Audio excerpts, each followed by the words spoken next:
大家好，歡迎嚟到中文輕觸式。我哋今日嘅話題咧係女神綠葉。愛回家之開心速遞係 TVB 一套頗受歡迎嘅處境劇。劇集除咗主角，仲有嗰啲咧看似微不足道甚至不知名字嘅小人物。所謂牡丹雖好，全像綠葉扶持。呢一集中文輕觸式將會通過愛回家兩位女神，睇下綠葉配角喺劇集裏邊嘅作用。第一位出場嘅女神咧係群姐。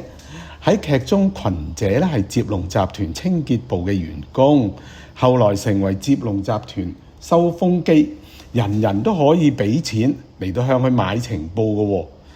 群姐咧有時會自稱伊莎貝拉群。群姐呢一個稱呼，姐係粵語地區，例如香港、廣東對女性嘅常見稱呼，一般咧稱呼年長嘅女子。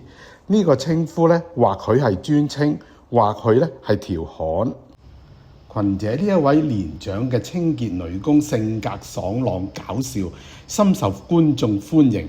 喺2019年仲獲得網民咧選為開心速遞女神第一位。群姐靈巧善辯，口才了得，試睇下群姐的迷湯呢一集。群姐呢一出場嘅時候，就喺眾人面前自認係風少嘅女朋友，逼得嗰位咧有意追求風少嘅少女咧尷尬敗走。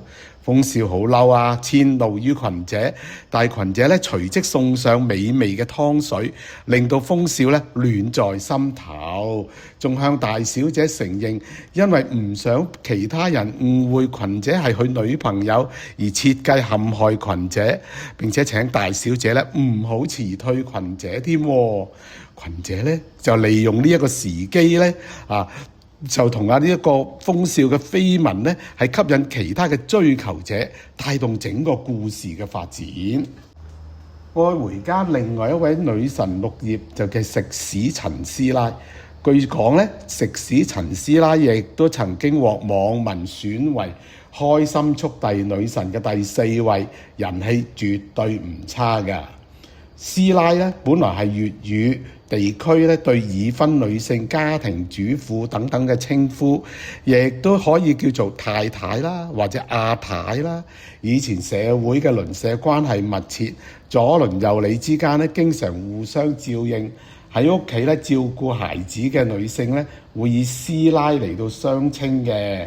而電視媒體咧有陣時亦都會出現師奶呢個詞語喎，例如2006年播放嘅日本動畫《我們這一家》咧，主角媽媽咧就係花師奶啦。2007年咧，無線電視都有套劇集就叫《師奶兵團》，可以見得出咧，師奶呢一個詞語咧，無論喺現實社會或者潮流文化咧，都係為大眾所接受嘅。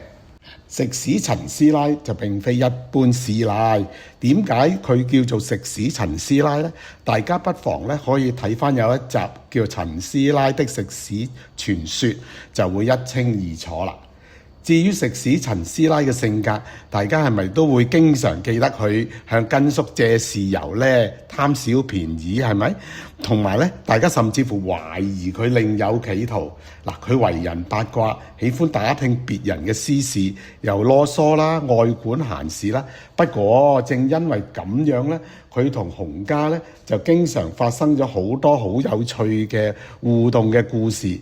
其中有一集食屎陳師奶咧就睇洪心如咧物色一位外貌類似根叔嘅男友，可惜咧揾到嗰位老人咧健康太差啦，需要入院嚟到急救。咁咧，但係咧食屎陳師奶咧就願意跟根叔咧就拍拖一日，認識根叔所謂嘅真性情啊、浪漫啊、體貼啊咁樣。嚟到係做好去介紹男朋友嘅工作，可以見得佢做事認真。嗱，群姐表面係一個清潔員工，但係咧仲有少女咧追求愛情嘅心喎。食屎陳師奶咧外表係嚴肅，卻經常鬧出笑話，連介紹男朋友咧，亦都製造到大量嘅笑話，推動到劇情嘅發展。兩位之外，愛回家仲有邊一位綠葉配角嘅表現同樣出色呢？歡迎各位留言分享你嘅心得意見，亦都歡迎大家讚好或者將頻道分享俾你身邊嘅人。謝謝大家，下一集再見。